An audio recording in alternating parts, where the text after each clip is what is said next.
सज्जनों और देवियों, एक गृहस्थ स्त्री पुरुष के कर्तव्य क्या हैं, इस पर हम मनन करें। गृहस्थ किसे कहते हैं? गृहस्थ का अर्थ होता है घर में रहने वाला। गृह और अस्थ दो पद मिल करके गृहस्थ शब्द बनता है। गृह अस्थ, गृहस्थ गृह में स्थित, गृह में ठहरा हुआ, घर में रहने वाला। घर में साधु भी रहते हैं। वस्तुतः गृहस्थी आरंभ होती है विवाह से। विवाह लड़की और लड़के का होता है। अमेरिका में लड़का लड़का और लड़की लड़की का भी होता है कुछ दिनों से। तो जो नपुंसक होते हैं उनका होता है। नपुंसक लड़कियां हैं तो आपस में शादी कर लेती हैं, नपुंसक पुरुष हैं तो शादी कर लेते हैं। वो संपत्ति की रक्षा के लिए करते हैं। कोई नपुंसक व्यक्ति धन है उसके पास, तो एक नपुंसक लड़के से शादी कर लेता है, तो वो मरा तो उसका हो जाता है, तो वो सहायक होता है। और नपुंसक वहाँ ज़्यादा है। वहाँ के हॉस्पिटल में नर्स प्रायः नपुंसक है। तो वो एक संपत्ति के संतुलन के लिए वो बात है और प्रकृति विरुद्ध है। वस्तुतः जो नर नारी नपुंसक नहीं है वह परस्पर विवाह करते हैं। और विवाह का अर्थ होता है विशेष ढंग से निभाना। विवाह विशिष्टम वाहनम। विवाह किसे कहते हैं? विशिष्ट ढंग से वाहन करना, ठीक ढंग से निभाना। पति को पत्नी, पत्नी को पति ठीक ढंग से निभाए। अगर पत्नी के मन में ख्याल है गहने कपड़े के लिए, ऐशो इशरत के लिए, पदार्थों के लिए, तो सुंदर बर्ताव नहीं कर पाएगी। पति के मन में ख्याल है कि पत्नी गुलाम बन के रहे, तो फिर वो व्यवहार अच्छा नहीं कर पाएगा। पति पत्नी मित्र हैं, एक दूसरे को मित्र समझें और जो है उसको बहुत समझें। एक लड़की जब प्रथम ससुराल गई और लौटी तो उसकी छोटी बहन ने कहा, जीजी जीजा कैसे हैं? तो उसने कहा, चुप पगली, वो तो अपने हैं। जब तक देखा जाता है वर, तब तक तो उसमें परखा जाता है भाई कैसा है, स्वभाव कैसा है, अंग कैसा है, आंखें छोटी छोटी हैं, ठीक नहीं है, नाक जरा बैठी है, न मालूम कितना लोग देखते हैं। लेकिन विवाह हो जाने के बाद वो तो अपने हैं, उसमें कहीं देखा जाता है। पति पत्नी हो गए तो आपस में मधुर व्यवहार करें और एक दूसरे को निभाएं। अगर पदार्थ उसमें आड़े आएंगे तो नहीं निभेगा। चीज, रुपए पैसे, गहने कपड़े, अमुक अमुक चीज मिले, अमुक अमुक चीज मिले, इसके लिए देवियों को नाज नखरे हैं तो पति से बैर करेगी। और पति के मन में इसी प्रकार कोई कामना है तो भी वही बात है। कितनी देवियां हैं अपने पद पर पूरा अधिकार जमाना चाहती, कब्जे में रखना चाहती, और कितने पुरुष भी ऐसे हैं। ये दोनों गलत है। कब्जे में कर, जब जिसको तुम अपने अधिकार में करना चाहोगे उसके अधिकार में तुम खुद हो जाओगे। निष्काम रहो, निर्माण रहो, सरल रहो, मित्रता की तरह व्यवहार रखो। पति पत्नी में अगर मधुर बर्ताव है तो गृहस्थी की 3 पीढ़ियों का लाभ होता है। पति पत्नी में मधुर बर्ताव है तो घर में जो बुजुर्ग हैं उनकी सेवा होती है, और आगे जो बच्चे होते हैं उनको अच्छे संस्कार मिलते हैं। पति पत्नी लड़ रहे हैं तो बच्चों को क्या संस्कार मिलेंगे? एक पति पत्नी लड़ रहे थे, 2 बच्चे एक कमरे में पढ़ रहे थे। तो जब बहुत परेशान हुए तो कहे, मम्मी पापा आप बहुत हल्ला करते, हम लोग कैसे पढ़ें। अब मम्मी पापा की कोई इज्जत रह गई? आज तक मम्मी पापा चलता है, पापा पापी नहीं चलता ही ठीक है। माता पिता उड़ गए, विदेशी प्रभाव ऐसा सब पर छाया जा रहा है, चलो मम्मी पापा से। बच्चों को कहना पड़े कि मम्मी पापा आप बहुत हल्ला करते हैं, हम पढ़ने में परेशान हैं। बच्चे हल्ला करें तो मम्मी पापा कहें कि बेटा तुम लोग हल्ला न करो। अब मम्मी पापा हल्ला कर रहे हैं, तो अगर माँ बाप पति पत्नी कलह प्रिय हैं तो बच्चों पर अच्छा प्रभाव नहीं होगा। पति पत्नी बच्चे बड़े बड़े हो गए, सब कुछ जानने लगे, पति पत्नी विलासी भावना के हैं, तो बच्चों के मन में विद्वेष उत्पन्न होता है और उसका प्रभाव ये होता है कि बच्चे किसी से कह नहीं सकते हैं इस बात को। उनके मन में विरोध की भावना जगती। जब जवान होते हैं तो माता पिता के लिए अत्यंत घृणा हो जाती, कह नहीं सकते हैं। इसीलिए चाहिए पति पत्नी को कि वो संयम से रहें, मर्यादा से रहें, विवेक से रहें। बुजुर्गों का आदर जिस घर में नहीं है वो घर सुखी नहीं रह सकता है। अब आजकल ये बहुत बढ़ रहा है।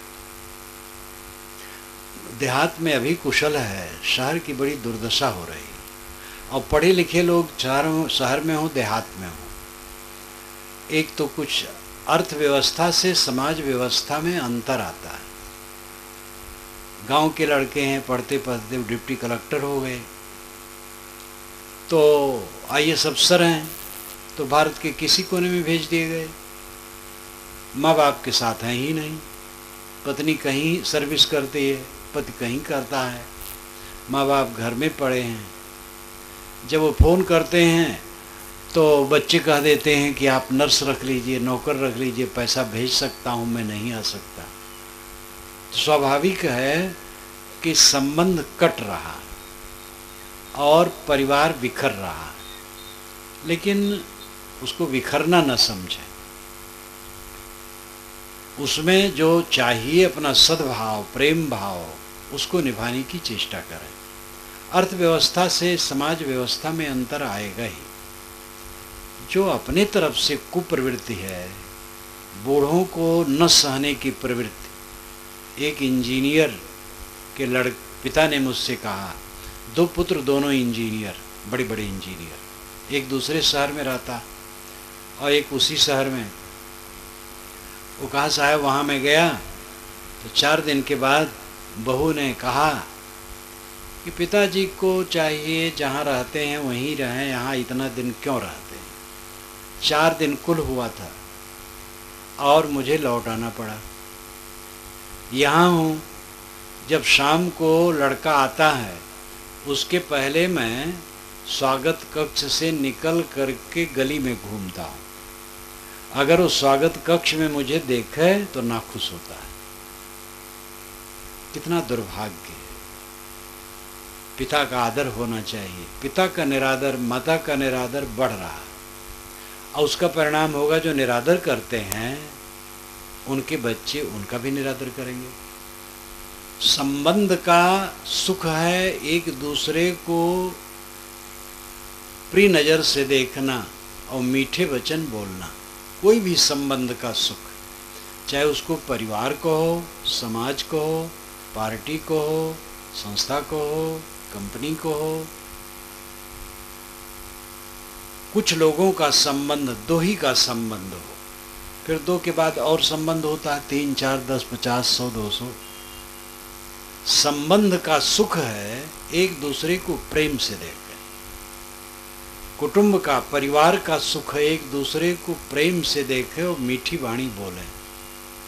शाम को घर में आते हैं तो लोग एक दूसरे से मीठी वाणी नहीं बोलते। कोई बोलता है तो दूसरा डपट लेता है या बोलता ही नहीं।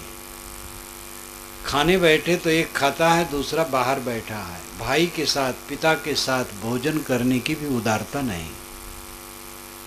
कल क्या काम करना है, कोई मीटिंग नहीं, कोई विचार नहीं।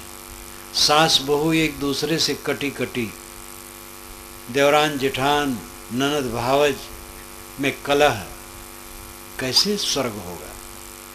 मर जाने के बाद तो भारतवर्ष में सब लिखते हैं कि फलाने बाबू का स्वर्गवास हो गया, अमुक माता का स्वर्गवास हो गया। कैसे कहा जाए नरकवास हो गया? अच्छा, यही लिखना चाहिए स्वर्गवास हो गया। लेकिन जब जीवन में स्वर्ग नहीं है तो मरने पर स्वर्ग कहाँ से आएगा? जाको दर्शन इत है, ताको दर्शन उत। जाको दर्शन इत नहीं, ताको इत न उत। आज स्वर्ग नहीं है तो मरने पर स्वर्ग कहाँ से आएगा? स्वर्ग है प्रसन्नता, मन की निर्मलता, परमात्मा के दर्शन, देवी देवता के दर्शन कहाँ होंगे? आदमियों में ये त्रुटि है कि या तो वे पत्थर की पिंडियों को भगवान मानते हैं, या तो आकाश की शून्यता को। प्राणियों में भगवान नहीं मानते, इसलिए पत्थर की पिंडियों को लोग पूज लेते हैं और आकाश की शून्यता में हाथ उठा लेते हैं। बस हो गया भगवान का भजन। अब ऑफिस में, दुकान पर, कारखाने में, खेत में, पर, सड़क पर, परिवार में, जहाँ कहीं कोई मिलता है वहाँ परमात्मा नहीं दिखाई देता है, इसलिए उनके साथ दुर्व्यवहार होता है। घंटा घंटा पूजा करने वाले ऑफिस में बैठते हैं तो बिना घूस के काम नहीं करते। भगवान के भक्त तो भारत में सब है। घर का मालिक रात में सोने चलता है तो कहता भगवान मैं सोने जा रहा हूँ, तू ही रक्षक है। और चोर दीवार के आड़ में खड़ा सबरी दीवार में लगाता और कहता भगवान दांव लगाना। दोनों भगवान के भक्त हैं। भगवान की भक्ति में मासूम प्राणियों का गला काटा जाता है भगवान का नाम लेकर के। हर जगह भगवान को ला करके बैठा लिया जाता है। असली भगवान से कोई मतलब नहीं, नकली भगवान हमने बना लिया। असली भगवान ये प्राणी है। ऑफिस में आपको भगवान के दर्शन होते हैं, उनका काम करो, घूस न लो, तनख्वाह आपको मिलते उसमें गुजर करो। दुकान पर आपको परमात्मा मिलते हैं, देवी देवता, उनको सौदा दो उचित दाम पर, उचित मुनाफा लो, उनके साथ धोखाधड़ी का काम न करो। इसी प्रकार पूरे कार्य क्षेत्र में पूजा की जगह समझो। सदगुरु कबीर ने कहा जो कुछ करो सो पूजा, मैं जो करता हूँ वो पूजा है। इतना पवित्र जीवन बन जाए कि सारा काम पूजा बन जाए। भोजन पकाना पूजा है, बर्तन मांजना पूजा है, हल चलाना पूजा है, कपड़ा बुनना पूजा है, जूता टाकना पूजा है, टट्टी साफ करना पूजा है। लोग कहते हैं सबसे नीच होता है जो टट्टी साफ करता है, मेहतर। किसके मुख में 32 दांत है जो कहे कि मैं मेहतर का काम नहीं करता? सवेरे उठ करके वही काम सब करते हैं। बड़े बड़े पंक्ति पावन, बड़े बड़े पवित्राचारी, पंडित महात्मा, जगतगुरु, महामंडलेश्वर, वर्ण व्यवस्था के घोर पक्षधर मेहतर का काम सुबह उठ करके करते हैं। अपनी टट्टी धोए तो पापी नहीं हुए, दूसरे की टट्टी धो दिए तो पापी हुए। जो टट्टी करके जगह गंदी करे वो आदमी अच्छा है, और जो जगह को साफ कर दे वो खराब है। यही अकल है, यही पांडित्य, यही विद्वता है।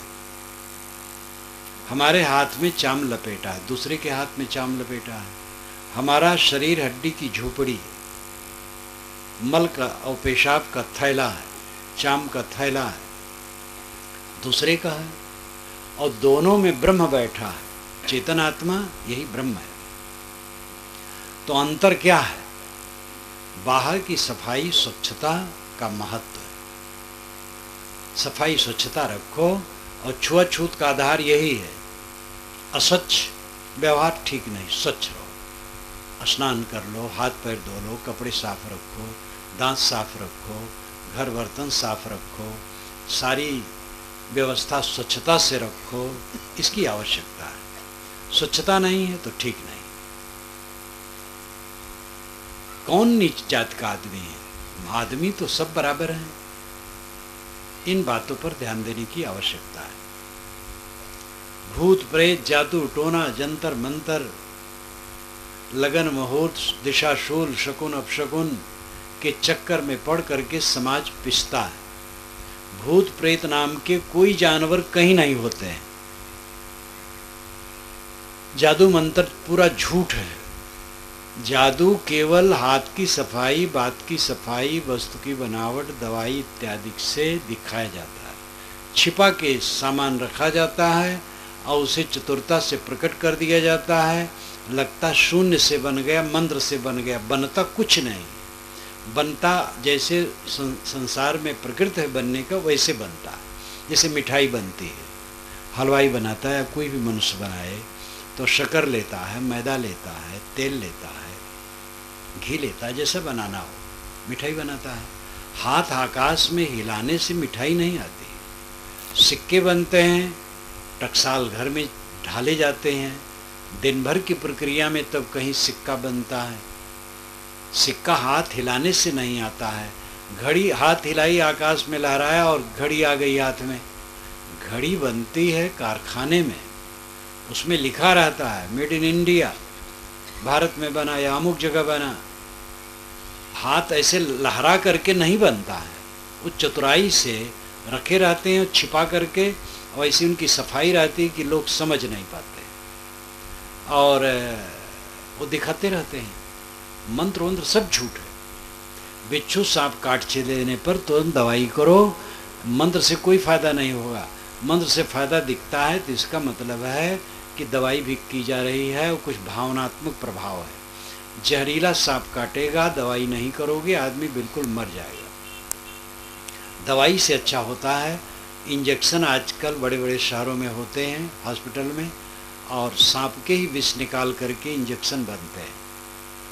मंत्र से कुछ नहीं होता है। मंत्र तो राय को कहते, सम्मत को कहते, विचार को कहते, चिंतन को कहते हैं। मननात् मंत्र, मनन से जो सिद्ध हो मंत्र है, विचार चिंतन। दिशा शूल नाम की कोई चीज नहीं है। किसी दिशा में किसी दिन जाओ, कोई परवाह नहीं। अंग फड़कने पर कोई हानि लाभ नहीं होता है। चाहे दाहिना फड़के चाहे बायां फड़के, वायु विकार से फड़कता, उसमें कोई हानि लाभ नहीं है। छूछा घड़ा भरा घड़ा देखने से कोई हानि लाभ नहीं है। किसी के छींकने से कोई नुकसान नहीं होगा। कोई टोक दिया कहाँ जाते हो, कोई नुकसान नहीं होगा। सबसे बड़ा नुकसान होता है जब तेली तेल लेके सामने आ जाता है, उसको देख लो तो पूरा विनाश हो जाता है। ये भारतवर्ष में भ्रम। तेल रोज लोग खाते हैं और लगाते हैं, उनका विनाश नहीं होता है, बस तेली को देख के विनाश हो जाता है। जिस तेली समाज ने तिलहन का पता लगाया, तेल निकाला, समाज को ऐसा गुणकारी पदार्थ दिया जिसमें हमने प्रकाश जलाया, पकवान बनाए, मिठाइयाँ बनाई, दवाइयाँ बनाई, शरीर में लगाया, ऐसे गुणकारी तेल का निकालने वाला तेली को हमने बदनाम किया। ये हमारा पाप है। तेली देखने से पाप नहीं होता। शुभ अशुभ अपने मन के सद्गुण और दुर्गुण, सद्गुण शुभ हैं, दुर्गुण अशुभ हैं। दुनिया में कोई ऐसी शक्ति नहीं है जो हमें परेशान कर सके। हम स्वयं अपनी दुर्बुद्धि से परेशान होते हैं, दुर्गुणों से परेशान होते हैं। इन सब बातों पर विचार करने की जरूरत है। टोनही और टोनहा ये दोनों नहीं होते हैं। छत्तीसगढ़ में टोनही का बड़ा प्रकोप है। आज भी टोनही मान करके स्त्रियों को मार डाला जाता है। ये महापाप है। कहीं कोई टोनही करके तकलीफ देने की सोचे तो उसको समझाना चाहिए, न माने तो थाने में इतला करना चाहिए। अब आज के युग में ऐसा काम नहीं होना चाहिए। टोनही न टोनहा ये दोनों झूठे। इसी प्रकार अनेक प्रकार की भ्रांतियां मनुष्य के दिमाग पर लदी। इन भ्रांतियों से दूर रहो। इनको समझने के लिए कबीर वाणी बहुत बढ़िया है। कबीर वाणी का मनन चिंतन कर लो, सारी भ्रांतियां उड़ जाएंगी। कबीर साहब ऐसे संत हुए हैं जो धर्म के क्षेत्र में एक वैज्ञानिक है।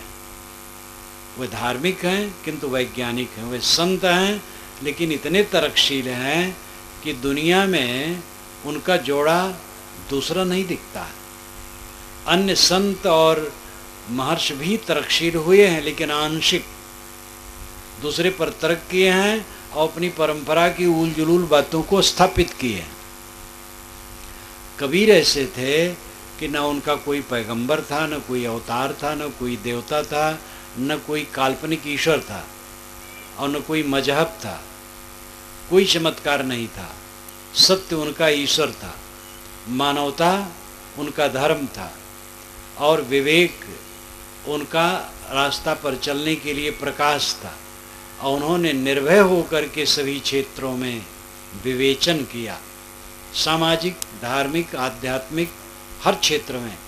समाज में कहा कि मनुष्य मनुष्य है, मनुष्य में कोई ऊंच नीच नहीं है। एक त्वचा हाड़ मलमूत्रा, एक रुधिर यज्ञूदा, एक बुंद से सृष्टि रची है, को ब्राह्मण को शूद्रा। रजोगुण ब्रह्मा, तमोगुण शंकर, सतोगुणी हरि होई, कहें कबीर राम रम रही है, हिंदू तुर्क न कोई, मानो मात्र एक है। कोई मजहब संप्रदाय सत्य का एकाधिकारी ठेकेदार नहीं है। संप्रदाय वाले कहते हैं हमारे संप्रदाय से मोक्ष है, दूसरे से मोक्ष नहीं है। ये उनकी दादागिरी है। मोक्ष और स्वर्ग और वैकुंठ ये अपनी कर्म का फल है। वैकुंठ का अर्थ है विकुंठ हो जाना, कुंठा रहित। कुंठा कॉम्प्लेक्सेस, मन की ग्रंथियों को विवेक से तोड़ देना, ये वैकुंठ वास है। किसी ने हमारे लिए कुछ कहा, कटु कह दिया, हमने अपने मन में ग्रंथि बना ली, उससे दुश्मनी बना ली, तो वैकुंठ कैसे होगा? उसने कहा, उसकी समझ, उसके लिए हमारे मन में कोई दुर्व्यवहार नहीं, तब वैकुंठ है। कुंठा रहित होना, ग्रंथि रहित होना, कॉम्प्लेक्स फ्री होना, वैकुंठ वास है।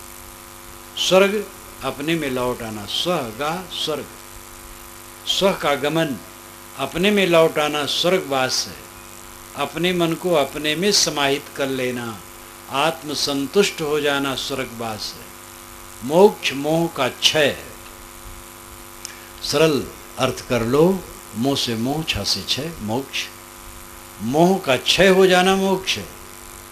वो व्यक्तिगत विषय है। संप्रदाय मोक्ष नहीं देता है, कोई संप्रदाय स्वर्ग नहीं देता है।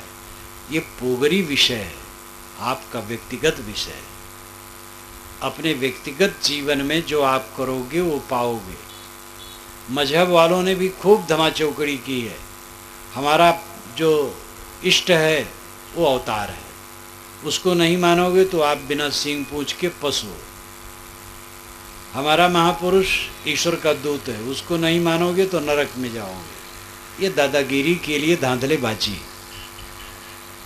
अवतार घोर काल्पनिक है, दूत भावना घोर काल्पनिक है। वैदिक परंपरा में अवतारवाद की कोई गुंजाइश ही नहीं है। चारों वेदों में अवतार की एक लाइन भी नहीं है। छह शास्त्रों में अवतार की एक लाइन नहीं है। उपनिषदों में अवतार की कोई गुंजाइश नहीं है। अवतारों की कल्पना पीछे हुई है और ये भी प्रतिक्रिया में हुई है। बुद्ध और महावीर को उत्तारवाद के सिद्धांत में जैनों और बौद्धों ने रखा। उत्तार का अर्थ है नीचे से ऊपर उठना। बौद्धों जैनों ने कहा कि हमारे महात्मा महावीर और बुद्ध सामान्य जीव थे, उन्होंने अपने सारे विकारों को छोड़कर अपने को ऊपर उठा लिया, इसलिए उत्तार, ऊंचे उठ गए, पूज्य हो गए। तो ब्राह्मणों ने कहा हमारे यहाँ पूर्ण परब्रह्म परमात्मा अपने गुणों को घटा करके अवतार ले लिया। अवतार नाम नीचे उतर आना, अपने गुणों को घटा करके मनुष्य सरीखा बन जाना। ये उत्तारवाद की प्रतिक्रिया में अवतारवाद की कल्पना है। उत्तारवाद वैज्ञानिक है।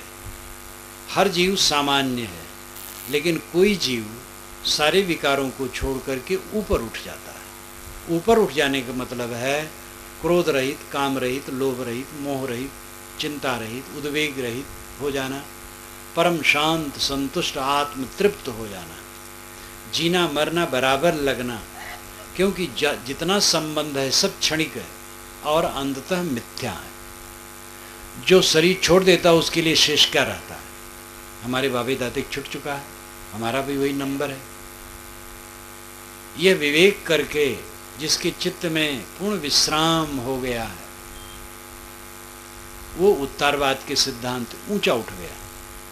तृप्त काम, पूर्ण काम, आप्त काम, निष्काम, आत्मसंतुष्ट। गीता की भाषा में कहें आत्मन्येव आत्मना तुष्टः, आत्मा द्वारा आत्मा में संतुष्ट। कबीर साहब भाषा में कहें चाह गई चिंता मिटी मनुआ बेपरवाह, जिनको कुछ नहीं चाहिए सोई सांसा। ये उत्तरवाद के सिद्धांत से जो विषय है ये वैज्ञानिक है, तर्कपूर्ण है। अवतार पूर्ण परब्रह्म परमात्मा जो सब जगह बैठा है, वो अपने को छोटा बना करके मनुष्य बन गया और जीवन भर रोया गाया, लड़ा भिड़ा, मरा कटा, धोखा दिया, धोखा पाया। ये कोई बात हुई? अवतारवाद की कल्पना घोर कल्पना है, और जिनको हम अवतार मानते हैं उनके ज़माने में वो उनको कोई अवतार नहीं मानता, तो वो खुद भी नहीं जानते थे कि मैं अवतार हूँ। पूरी वाल्मीकि रामायण में श्री राम के लिए भगवान शब्द का प्रयोग भी नहीं है, कहीं नहीं। और आत्मानम मानुसम मन्ने रामम दशरथात्मजम, वो कहते हैं वाल्मीकि रामायण में, मैं मनुष्य हूँ, दशरथ का लड़का हूँ, यही मैं अपने को मानता हूँ। वाल्मीकि रामायण में श्री राम को न श्री राम अपने को जानते हैं कि मैं दुनिया भर का मालिक हूँ, न हनुमान जानते हैं, न सीता जानती है, न लक्ष्मण जानते हैं, कोई नहीं जानता। ये तो पीछे के काव्यों में बढ़ाया गया। फिर गोस्वामी जी ने और जड़ा श्री कृष्ण के विषय में, जहाँ आदि में चर्चा है वेद में, उपनिषद में, कहीं ऐसी चर्चा नहीं है, पीछे की पुस्तकों में बढ़ाया गया। लेकिन जब बढ़ाया गया तब ये नहीं कहा गया कि राम और कृष्ण को जो अवतार नहीं मानता है वो सुअर, कुत्ता, गधा है, पशु है, गलत है, नरक जाएगा, ऐसा नहीं कहा गया। जब मुसलमान ईसाई यहाँ आए और वे कह रहे थे, ईसाई कह रहे थे कि ईसा ईश्वर का पुत्र है, जो उसको ईश्वर का पुत्र नहीं मानेगा वो नरक में जाएगा। मुसलमान कह रहे थे कि मोहम्मद ईश्वर का पैगंबर है, दूत है, जो उसको दूत नहीं मानेगा वो नरक में जाएगा। इसका प्रभाव अवतारवादी पंडितों पर पड़ा, तो इन्होंने भी कहना शुरू किया कि जो राम को, कृष्ण को अवतार नहीं मानेगा, बिना सिंह पूंछ का पशु है, नरक में जाएगा, बंधन में पड़ेगा। ये सब बढ़ता चला गया। वेद का चिंतन, उपनिषद का चिंतन, शास्त्र का चिंतन दब गया। कभी ऐसे महापुरुष हुए जिसमें समस्त सार तत्व का अपने आप उद्घाटन हो गया। उनकी वाणी आप देखिए तो उनकी वाणी वेद, उपनिषद और शास्त्र से मिलती है। और जो अवतारवादी संत हुए हैं और भक्त हुए हैं, अपने को बहुत कहें कि मैं वेदवादी हूँ, वेद से उनकी तुलना नहीं हो सकती है, वेद के उत्सन निकट नहीं हो सकते हैं। कबीर जो कहते हैं अपने आप में उसमें समन्वय हो जाता है और सत्य का प्रकटीकरण हो जाता है। ऐसा अद्भुत हृदय था, सबसे निष्पक्ष। नाभादास जी महाराज कबीर साहब से कुछ ही दिन बाद हुए हैं, वैष्णव थे। उन्होंने 6 पंक्तियां कबीर साहब के लिए लिखी है। कबीर कान राखी नहीं वर्णाश्रम खर दर्शनी, भक्त विमुख जो धर्म ताही अधर्म करि गायो, भक्त योग यज्ञ वृद्धान भजन बिन तुच्छ दिखायो, हिंदू तुरुक प्रमाण रमैनी शब्दी साखी, पक्षपात नहीं बचन सबन के हित की भाखी, आरूढ़ दशा हुए जगत पर मुख देखी नाहिन भनी, कबीर कान राखी नहीं वर्णाश्रम खड़ दर्शनी। कबीर ने वर्ण, आश्रम और 6 दर्शनियों की मर्यादा नहीं रखी, सत्य कहने में निर्भय होके कहा। कबीर कान राखी नहीं वर्णाश्रम खड़ दर्शनी, भक्त विमुख जो धर्म ताही अधर्म कर गायो। जो भक्त से विमुख धर्म है उसको कहा कि अधर्म है। योग, यज्ञ, व्रत, दान भजन के बिना तुच्छ है। भजन का मतलब आत्मशोधन। कोई आत्मशोधन नहीं करता है, दुर्गुणों से दूर नहीं होता है, तो योग यज्ञ व्रत करना क्या मतलब होता है। हिंदू तुर्क प्रमाण रमैनी शब्दी साखी, उन्होंने रमैनी शब्दी साखी में हिंदू और मुसलमान के लिए प्रामाणिक बात कही। बीजक में पहले रमैनी है, तब शब्द है, तब साखी है। नवादास जी उसी को कहते हैं। हिंदू तुर्क प्रमाण रमैनी शब्दी साखी, हिंदू और मुसलमान के लिए प्रामाणिक बात, सत्य बात कही। किसमें कही? बीजक में, रमैनी शब्दी साखी में कही। पक्षपात नहीं बचन सबन के हित की भाखी, उन्होंने किसी का पक्षपात नहीं किया, सबके हित की बात कही। आरूढ़ दशा हुए जगत पर मुख देखी नाहिन भरी, वो जगत पर आरूढ़ दशा रहे। आरूढ़ का मतलब निष्पक्ष, उदास, किसी का पक्ष नहीं। आरूढ़ दशा हुए जगत पर मुख देखी नाहिन भनी, उन्होंने मुख देखी बात नहीं कही। कबीर कानी राखी नहीं वर्णाश्रम खरदर्शनी। ये एक वैष्णव हृदय से निकले हुए पंक्तियाँ कितने मार्मिक हैं। कबीर पर जितने आलोचक लिखते हैं, देश विदेश में सैकड़ों लोग उन पर लिखते हैं। भारतीय संत पुरुषों में कबीर पर जितना लिखा जा रहा है, पूरी दुनिया में किसी पर नहीं लिखा जा रहा है। करीब करीब 20 वर्षों से तो बहुत बढ़ गया है। और जितना कबीर का प्रकाश फैल रहा है, लोग सोचते हैं, आश्चर्य करते हैं, कबीर ऐसे आदमी थे, इतना निर्भय, इतना सत्य कहने वाला। तो जितने सैकड़ों लेखक लिखे और लिख रहे हैं, ये 6 पंक्तियों से अधिक कुछ नहीं। एक वैष्णव हृदय से निकला कबीर के प्रति श्रद्धांजलि अद्भुत है। इसीलिए कबीर का भजन जैनों बौद्धों में गाए जाते हैं। हिंदुओं के भजन जैनों बौद्धों के मंदिरों में नहीं गाए जाते, लेकिन कबीर के भजन गाए जाते हैं। जैनों बौद्धों के भजन सनातन धर्मियों के मंदिर में नहीं गाए जाते, लेकिन कबीर के भजन सनातन धर्मियों में गाए जाते हैं। वैष्णव में, वेदांतियों में, सब में गाए जाते हैं। मुसलमानों में फ़कीर लोग गाते हैं कबीर के भजन। कबीर एक ऐसे पुरुष हैं जिन्होंने सबको फटकारा और सबको प्यार दिया। उनकी फटकार ही प्यार के लिए थी, गलतियों पर फटकारते थे। कुछ लोग मानते हैं कि वो ब्राह्मण के विरोधी थे, ये भ्रम है। ब्राह्मण को फटकारते हैं, गुरु को फटकारते हैं, साधु को फटकारते हैं, गृहस्थ को फटकारते हैं, राजा को फटकारते हैं, और नेता को फटकारते हैं। गलती देखते वहीं फटकारते हैं। उनकी फटकार में मिठास है, इसीलिए संसार के सभी वर्ग के लोग उनसे जुड़ते हैं। तो कबीर के विचार ऐसे पहने हैं, जहाँ वो कहे वहाँ आप तुलना कीजिए वेद से, उपनिषदों से। लोग नहीं जानते हैं तो कहते हैं कि मूर्ति पूजा हमारे हिंदुओं की बौद्धों जैनों ने खंडन किया। वे समझ ही नहीं पाते हैं कि बौद्धों जैनों की कृपा से हिंदुओं में मूर्ति पूजा आई है। हिंदुओं में मूर्ति पूजा कहीं थी ही नहीं। वाल्मीकि रामायण हो चाहे मानस तक में, कहीं आप पाते हैं राम जब जंगल में जाते हैं, कोई ऋषि नहीं कहता जाओ भगवान का मंदिर है दर्शन कर लो। आश्रम है सब, कोई भगवान का मंदिर नहीं। मूर्ति पूजा हिंदू समाज में थी ही नहीं। चारों वेदों में कहीं मूर्ति पूजा का चिन्ह नहीं है, 6 शास्त्रों में कहीं नहीं, उपनिषदों में कहीं नहीं है। जैनों बौद्धों ने मूर्ति पूजा शुरू की और उनके मंदिर बने, तो ब्राह्मण कुछ उसमें सर्विस करने लगे मूर्ति पूजा के लिए, तो दूसरे ब्राह्मण उनको आज़ाद कर देते थे।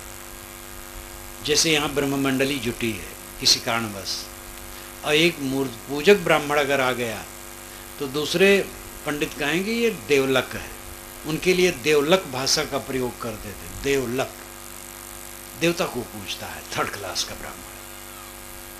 आगे चल करके देखिए इसमें आमदनी ज़्यादा है, तब कहीं इसमें ब्राह्मणों का ही अधिकार है। बस ब्राह्मण लोग जम गए। अब लोग समझ ही नहीं पाते हैं, कहते हैं जैनों बौद्धों ने खंडन किया। अरे जैनों बौद्धों की कृपा से तो आपने मूर्ति पूजा शुरू की है, जैनों बौद्धों ने खंडन नहीं किया है, आपको सिखाया है मूर्ति पूजना। जैनों बौद्धों के उत्तारवाद की प्रक्रिया में आपने अवतार की कल्पना की है। छुआछूत चारों वेदों में कहीं नहीं है, 6 शास्त्रों में कहीं नहीं है, उपनिषदों में कहीं नहीं है।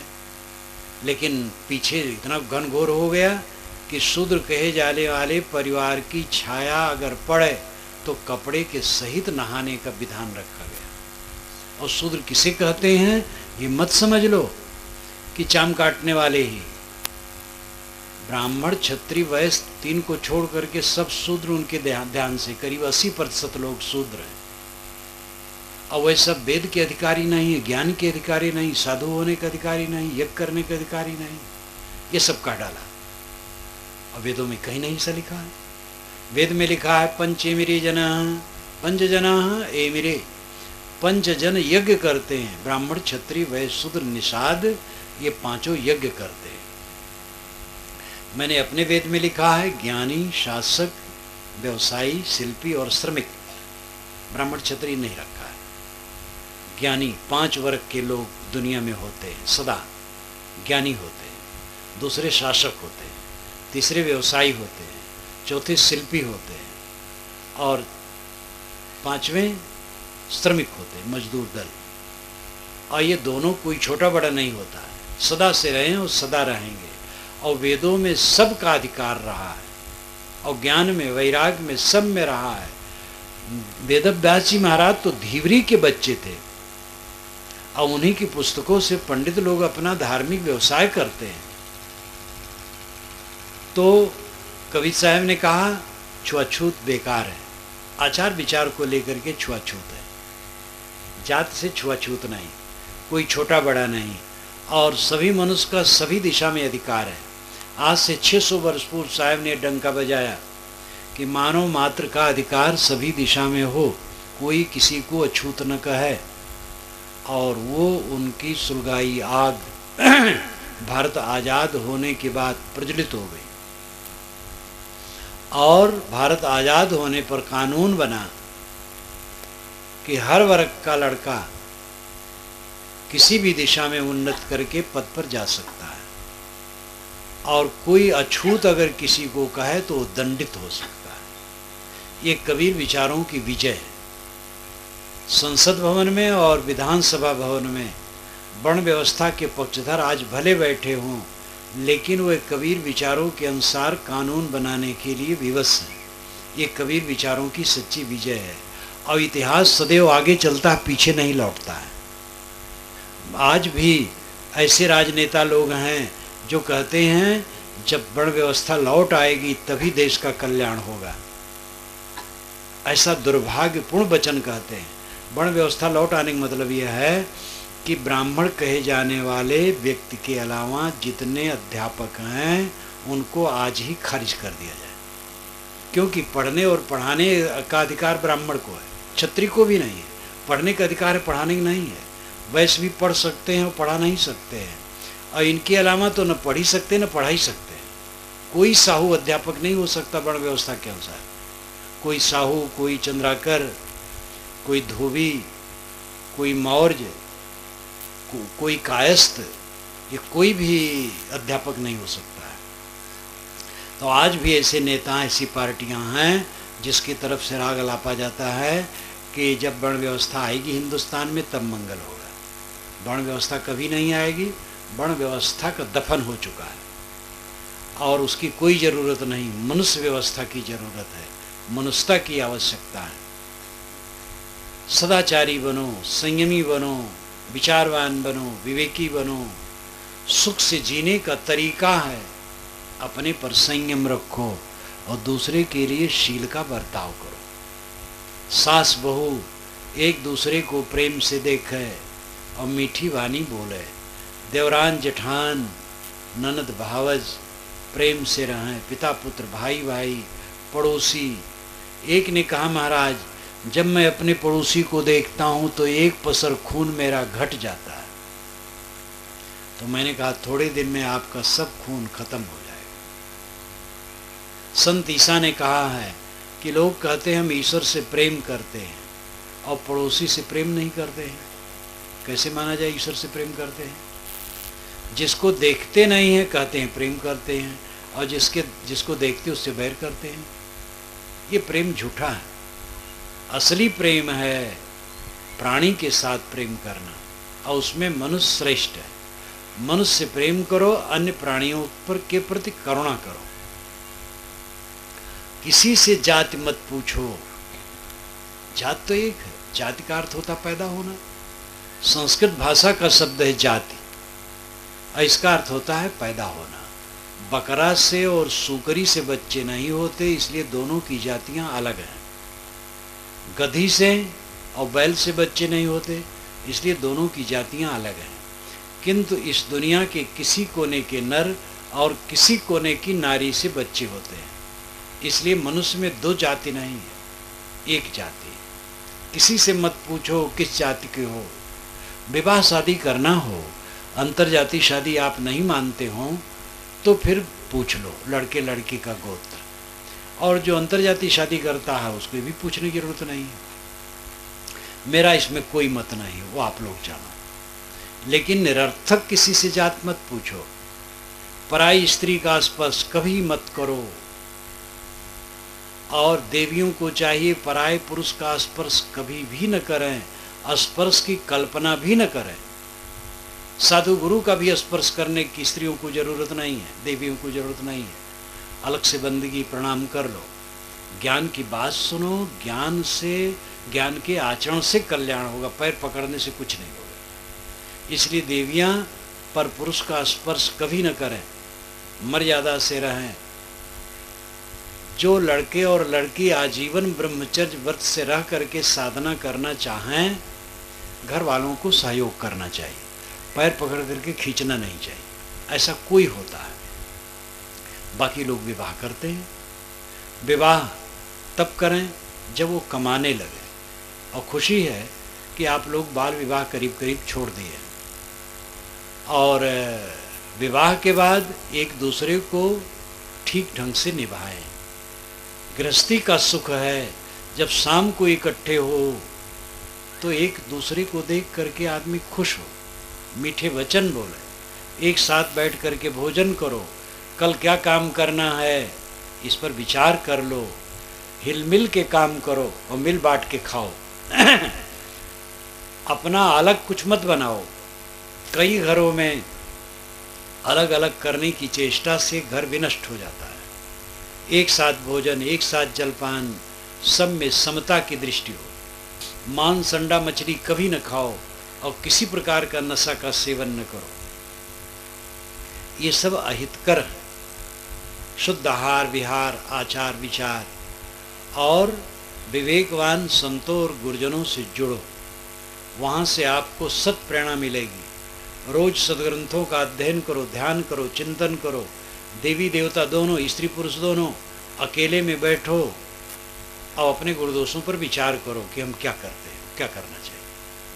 सुबह से उठ करके धाएं धाएं धाएं धाएं दुनिया का प्रपंच, काम धाम तो करने हैं, लेकिन व्यर्थ बैठ करके बकवास, राजनीतिबाजी, न लेना न देना। एक ने भाजपा को ले लिया, एक ने कांग्रेस को ले लिया। अब चौपाल में लड़ रहे हैं बिला जरूरत, न कुछ लेना है न देना है। जो बड़े नेता हैं वो एक दूसरे काम कर देते हैं। भाजपा वाले कांग्रेस का काम कर देंगे, कांग्रेस वाले भाजपा का काम कर देंगे। वो एक दूसरे गरियाएंगे और फिर इकट्ठा मिल करके हंसेंगे और खाएंगे और पिएंगे। वो कुटिल होते हैं, चतुर होते हैं। गांव वाले भोग्गा होते हैं। भोग्गा नहीं, बेवकूफ, लड़का। लड़का तो और नीचे होता है, बिला विवेक के बस लड़ गए। और उनके मोहल्ले में नहीं जाऊंगा, उनके मोहल्ले में नहीं जाऊंगा। अरे कांग्रेस और भाजपा और बसपा और सपा ये सब होते रहते हैं। जहां आप वोट देना हो वोट दे देना, जिनका प्रचार करना हो प्रचार कर देना, आपस में मिल के रहो। व्यर्थ बकवास में समय न बिताओ, टीवी देख करके समय बर्बाद न करो, ज़्यादा अखबारबाजी न करो। समय निकालो, अकेले में बैठो, अध्ययन करो, चिंतन करो, ध्यान करो। कौन हो, कब तक हो, कब तक इसका संबंध है जहाँ बैठे हो। एक सपना है चल रहा है, और ये सपना ऐसा टूटेगा, सपना देखने के बाद जब जगते हैं तो सपने की याद आती है, लेकिन इस सपने की याद नहीं आएगी। ये सपना ऐसा टूट जाता है कि सदा के लिए गायब। सपना सब संसार यह सपना, तीनों लोग सुंदर जागो सपन से, तब सब जानो फोक। आत्मा अपना परम धन है। आत्मा के अलावा जो कुछ मिलता है मिथ्या है, रहने वाला नहीं। आज है कल नहीं, अभी है अभी नहीं रहेगा, सब भागा जा रहा है। लेकिन आत्मा से आत्मा कभी अलग नहीं होता। जागृत अवस्था में आप अपने आत्मा के साक्षित्व में सारा काम करते हैं। स्वप्न अवस्था में आप अपने आत्मा के साक्षित्व में सारे आभास को देखते हैं। और गाढ़ी नींद में आत्मा ही उसके सुख का आनंद का अनुभव करता है और जाग करके कहता है मैं सुख से सोया। तीनों अवस्थाओं में जो ज्ञान स्वरूप है, मैं खाता हूँ, मैं आता हूँ, मैं जाता हूँ, मैं करता हूँ, ऐसा मैं कहने वाला आत्मा वो आप है। वो अजर अमर है, नित्य है, ध्रुव है, सत्य है, शाश्वत है। शरीर क्षणिक है, अवस्थाएं क्षणिक है, धन दौलत क्षणिक है, सारे संबंध क्षणिक है। जो कुछ दिखाई देता सब नकली है। अवंत में क्या होगा? सब रेत। देखो इतने लोग बैठे हैं, 100 वर्ष में सब रेत हो जाएंगे, मकानात रेत हो जाएंगे, पेड़ पौधे रेत हो जाएंगे, फिर दूसरे पेड़ पौधे उगेंगे, दूसरे मकान बनेंगे, सब अंत में रेत है। जो हम जहाँ बैठे हैं चारों तरफ रेत रेत, अंत में इसको क्यों नहीं देखते हो? ये दिन जल्दी जल्दी आ रहा है और पता नहीं चलता है, झट से आदमी चल देता है। इस काम को करो, करो रे मनवा दिन की तदबीर, जब जमराजा आनी पड़ेंगे नेक धरत नहीं धीर। मुंगरिन मार के प्राण निकासत नयनन भरी है नीर। भव सागर एक अगम पंथ है नदी बहत गंभीर। नाव नवेरा लोक घनेरा केवट है बेपीर। घर तिरियार धंगी बैठी मात पिता सुतबीर। माल मुलुक को कौन चलावे संग न जात शरीर। लय के बोरे नरक कुंड में व्याकुल होत शरीर। कहीं कबीर न रजहूँ चेतो माप होत तकसीर। आज भी जग जाओ, किसी के साथ कुछ रहने वाला नहीं है। परम सत्यता क्या है? मेरा कोई नहीं है, मैं किसी का नहीं हूँ और मेरा कुछ नहीं। इसका अनुभव नहीं हो रहा है। जब मरने का टाइम आएगा तब अनुभव होगा, तब कुछ कर नहीं सकते। जब कर सकते हैं तो प्रमाद में भूले हैं, ऐसे रहेंगे, सब ऐसे रहेगा। कैसे रहेगा? जो आसपास में आपके बूढ़े बैठे भी जवान थे, आज बूढ़े हैं, कोई जर्जर है, और सबको उस दिशा में जाना है। मृत्यु के द्वार से ही सबको आगे बढ़ना है। इसलिए करो रे मनवा दिन की तदबीर। साधना में मन लगाओ, अकेले में बैठो, रोज 1 बार 2 बार 3 बार ज्ञान के ग्रंथों का अध्ययन करो, ध्यान करो, चिंतन करो, अपने गुण दोषों पर विवेक करो, दोषों को घटाओ। देखो काम की लंपटता घटी है कि बढ़ी है, कि वैसे उन्नति है, काम की लंपटता घट गई हो, क्रोध का उद्वेग कम हो गया हो, उत्तेजना घट गई हो, खाने पीने का लालच घट गया हो, रुपए पैसे का लोभ घट गया हो, चिंता फिक्र उद्वेग अशांत घट गई हो, शील क्षमा दया संतोष धीरज विवेक ये बढ़ गए हों, तब जीवन में उन्नति हो रही।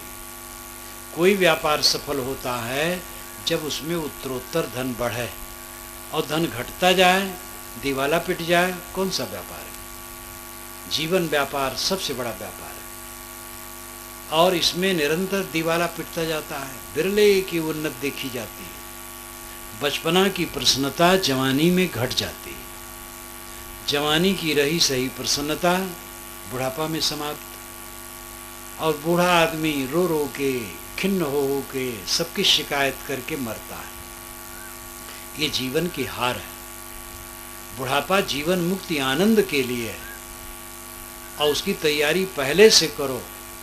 पहले से अपनी वासना को समेटो, तृष्णा को समेटो, थोड़े में गुजर करने की चेष्टा करो, पाप न करो। पाप करके जो लाओगे खाएंगे तो सब भोगना पड़ेगा आपको, कोई हिस्सेदार नहीं हो सकेगा। पाप न करो, बिना पाप के भी जिंदगी खुशहाली से चलेगी। पाप करके तो दुख भर जाएगा। इसलिए जागने की जरूरत है। जहां हम बैठे हैं यहां मेरा तृण नहीं,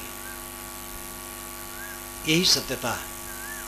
हम जीवन भर उन वस्तुओं के मालिक बने रहते हैं जो हमारी बिल्कुल ही नहीं है, और इसका पता लगता है जब मरने का समय आता है, तब कुछ नहीं कर सकते हैं।